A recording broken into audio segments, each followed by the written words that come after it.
अस्सलामुअलैकुम वरहमतुल्लाहि वबरकातुहू। मेरे प्यारे दोस्तों, अगर आप लोग अपनी सारी गरीबी और कर्जा हमेशा के लिए ख़त्म करना चाहते हो तो मेरे प्यारे दोस्तों, आप लोग आज से ही रोज़ाना सूरह यासीन को पढ़ना शुरू कर दें या फिर डेली हमारे चैनल से सुन लिया करें। इंशाल्लाह मुझे पूरी उम्मीद है आपकी सारी गरीबी हमेशा के लिए ख़त्म हो जाएगी। मेरे प्यारे दोस्तों, अगर आपका कोई कारोबार है, आपके कारोबार में बरकत नहीं हो रही है, फ़ायदा होने की जगह नुकसान हुआ जा रहा है, तो मेरे प्यारे दोस्तों आप लोग आज से ही रोज़ाना सूरह यासीन को पढ़ना स्टार्ट कर दें या फिर हमारे चैनल से सुन लिया करें। इंशाल्लाह तबारक ताला मुझे पूरी उम्मीद है आपके कारोबार में बेशुमार बरकत होने लगेगी, गैब से मदद आना शुरू हो जाएगी। अगर आपके घर में, दुकान में, कारोबार में कहीं पे भी किसी ने जादू बंदिश करा दी है तो आप लोग रोजाना सूरह यासीन को पढ़ा करें या फिर डेली सुना करें। इंशाल्लाह जादू बंदिश हमेशा के लिए खत्म हो जाएगी और आपके घर में हमेशा खुशहाली रहने लगेगी। आप लोग बहुत ही ज्यादा खुश रहने लगोगे। मेरे प्यारे दोस्तों, सूरह यासीन की बहुत ही ज्यादा फजीलतें हैं, बहुत ही बरकत वाली ये सूरह है। सूरह यासीन को कुरान पाक का दिल भी कहा जाता है। मेरे प्यारे दोस्तों, अब आप लोग यहीं से अंदाजा लगा सकते हैं कि जिस सूरह मुबारक को कुरान पाक का दिल कहा जाता है उसके कितने ज्यादा फायदे होंगे। मेरे प्यारे दोस्तों, सूरह यासीन के बहुत ही ज्यादा फायदे हैं, बहुत ही बरकत वाली ये सूरह है। सूरह यासीन से लाखों लोगों के बिगड़े काम बन गए हैं। इंशाल्लाह आप लोगों के भी बन जाएंगे और लाखों लोग रोजाना सूरह यासीन को पढ़ते भी हैं और सुनते भी हैं। मेरे प्यारे दोस्तों, आप लोग रोजाना फजर की नमाज पढ़ने के बाद डेली सूरह यासीन को पढ़ा करें या फिर सुना करें। प्यारे दोस्तों, अगर आप लोगों को पढ़ना नहीं आता है तो आप लोग मायूस ना हुआ करें, क्योंकि जितना सवाब पढ़ने वाले को मिलता है उतना ही सवाब सुनने वाले को मिलता है। तो चलिए मेरे प्यारे दोस्तों, आप लोग अपने मकसद को अपने दिल में रखिए। मैं आप लोगों को सुना देता हूँ सूरह यासीन। आप लोग दिल लगाकर और पूरे यकीन के साथ सिर्फ इसे सुने। और हाँ मेरे दोस्तों, मैं आप लोगों को एक बात और बता दूं, अगर आप लोग अल्लाह पर यकीन रख के इस सूरह मुबारक को मुकम्मल सुनेंगे तभी आप लोगों को इससे फायदा हासिल होगा। अगर आप लोग अल्लाह पर यकीन रख के इस सूरह मुबारक को मुकम्मल नहीं सुनेंगे तो आप लोगों को इससे फायदा हासिल नहीं होगा। तो आप लोग अल्लाह पर यकीन रख के इस सूरह मुबारक को मुकम्मल सुने। और उससे पहले मेरे प्यारे दोस्तों, अगर आप लोगों ने हमें अभी तक सब्सक्राइब नहीं किया है तो जल्दी से सब्सक्राइब कर लें। आप लोगों को सब्सक्राइब करना जाया नहीं जाएगा, क्योंकि आप लोगों ने सूरह यासीन के चैनल को सब्सक्राइब किया है। और हमारी इस प्यारी सी वीडियो को दिल से लाइक करके कमेंट बॉक्स में आमीन जरूर लिखिएगा और हमारी इस प्यारी सी वीडियो को अपने तमाम दोस्तों तक जरूर शेयर करें ताकि वो भी सूरह यासीन को सुन सकें। यार दोस्तों, अगर आपकी शेयरिंग की वजह से किसी एक इंसान ने भी सूरह मुबारक को सुन लिया तो इसका सवाब आपको भी मिलता रहेगा जब तक ये वीडियो चलती रहेगी। तो ये लीजिए मेरे प्यारे दोस्तों, आप लोग सुन लीजिए सूरह यासीन दिल लगाकर पूरे यकीन के साथ। बिस्मिल्लाहिर्रहमानिर्रहीम यासीन वल क़ुरआनिल हकीम इन्नका लमिनल मुरसलीन अला सिरातिम मुस्तक़ीम तंज़ीलल अज़ीज़िर रहीम लितुन्ज़िर क़ौमन मा उन्ज़िर आबाउहुम फ़हुम गाफ़िलून लक़द हक़्क़ल क़ौलु अला अक्सरिहिम फ़हुम ला युमिनून इन्ना जअलना फ़ी अअनाक़िहिम अग़लालन फ़हिय इलल अज़क़ानि फ़हुम मुक़महून वजअलना मिन बैनि ऐदीहिम सद्दन वमिन ख़ल्फ़िहिम सद्दन फ़अग़शयनाहुम फ़हुम ला युबसिरून वसवाअन अलैहिम अअन्ज़रतहुम अम लम तुन्ज़िरहुम ला युमिनून इन्नमा तुन्ज़िरु मन इत्तबअ अज़्ज़िक्र वख़शिय अर्रहमान बिलग़ैब फ़बश्शिरहु बिमग़फ़िरतिन वअज्रिन करीम इन्ना नहनु नुह्यिल मौता वनक्तुबु मा क़द्दमू वआथारहुम वकुल्ल शैइन अहसयनाहु फ़ी इमामिन मुबीन वضرب لهم مثلا أصحاب القرية إذ جاءها المرسلون إذ أرسلنا إليهم اثنين فكذبوهما فعززنا بثالث فقالوا إنا إليكم مرسلون قالوا ما أنتم إلا بشر مثلنا وما أنزل الرحمن من شيء إن أنتم إلا تكذبون قالوا ربنا يعلم إنا إليكم لمرسلون وما علينا إلا البلاغ المبين قالوا إنا تطيرنا بكم لئن لم تنتهوا لنرجمنكم وليمسنكم منا عذاب أليم قالوا طائركم معكم أئن ذكرتم بل أنتم قوم مسرفين وجاء من أقصى المدينة رجل يسعى قال يا قوم اتبعوا المرسلين اتبعوا من لا يسألكم أجرا وهم مهتدون وما لي لا أعبد الذي فطرني فإنه فطرني وإليه ترجعون أأتخذ من دونه آلهة إن يردنا الرحمن لا تغني عني شفاعتهم شيئا ولا ينقذون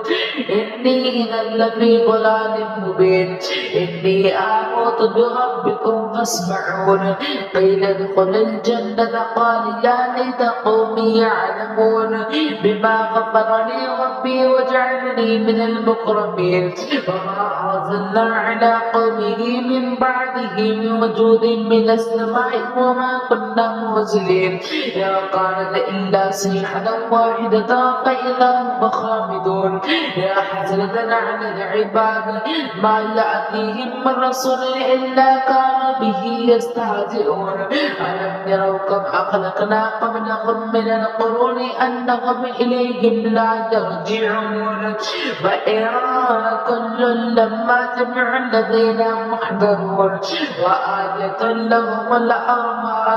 لهم الأرض الميتة أحييناها وأخرجنا منها حبا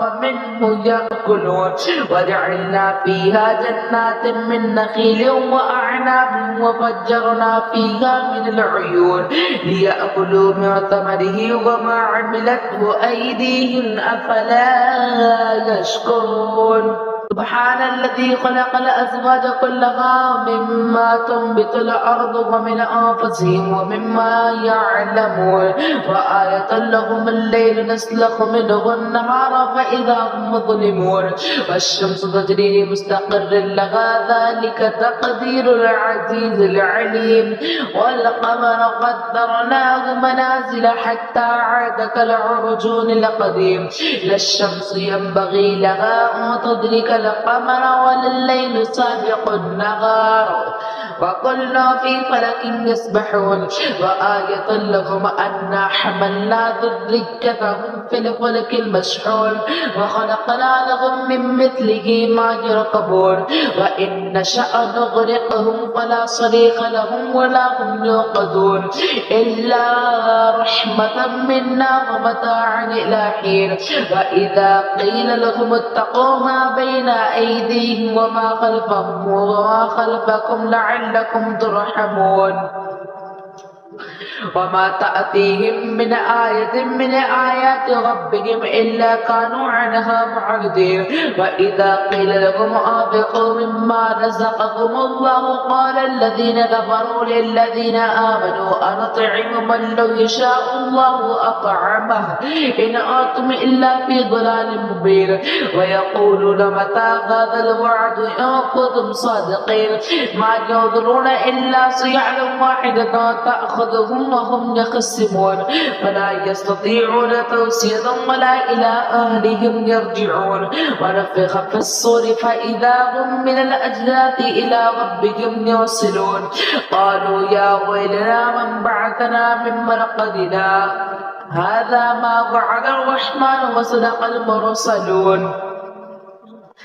إن كانت إلا صيحة واحدة فإذا هم جميع لدينا محضرون فاليوم لا تظلم نفس شيئا ولا تجزون إلا ما كنتم تعملون إن أصحاب الجنة اليوم في شغل فاكهون هم وأزواجهم في ظلال على الأرائك متكئون لهم فيها فاكهة ولهم ما يدعون سلام قولا من رب رحيم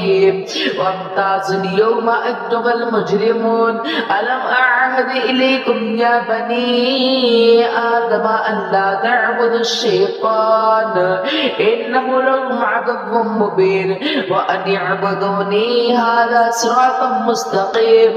ولقد أضل منكم جبلا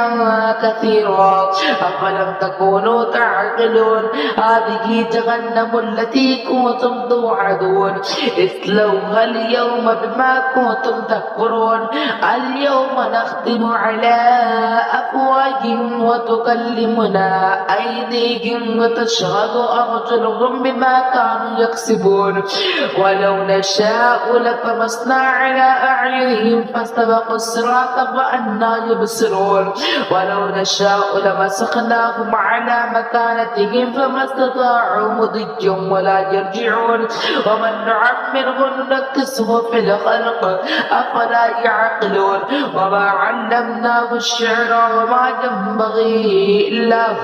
إن هو إلا ذكر وقرآن مبين لينذر ما كان حجا ويحق القول على الكافرين أولم يروا أنا خلقنا لهم مما عملت أيدينا أنعاما فهم لها مالكون وذللناها لهم فمنها ركوبهم ومنها يأكلون ولهم فيها منافع ومشارب أفلا يشكرون واتخذوا من دون الله آلهة لعلهم ينصرون لا يستطيعون نصرهم وهم لهم جند محضرون فلا يحزنك قولهم إنا نعلم ما يسرون وما يعلنون أولم ير الإنسان أنا خلقناه من نطفة فإذا هو خصيم مبين وضرب لنا مثلا ونسي خلقه قال من يحيي العظام وهي رميم قل يحييها الذي أنشأها أول مرة وهو بكل خلق عليم الذي جعل لكم من الشجر الأخضر نارا فإذا أنتم منه توقدون أوليس الذي خلق السماوات والأرض بقادر على أن يخلق مثلهم بلى وهو الخلاق العليم إنما أمره إذا أراد شيئا أن يقول له كن فيكون فسبحان الذي بيده ملكوت كل شيء وإليه ترجعون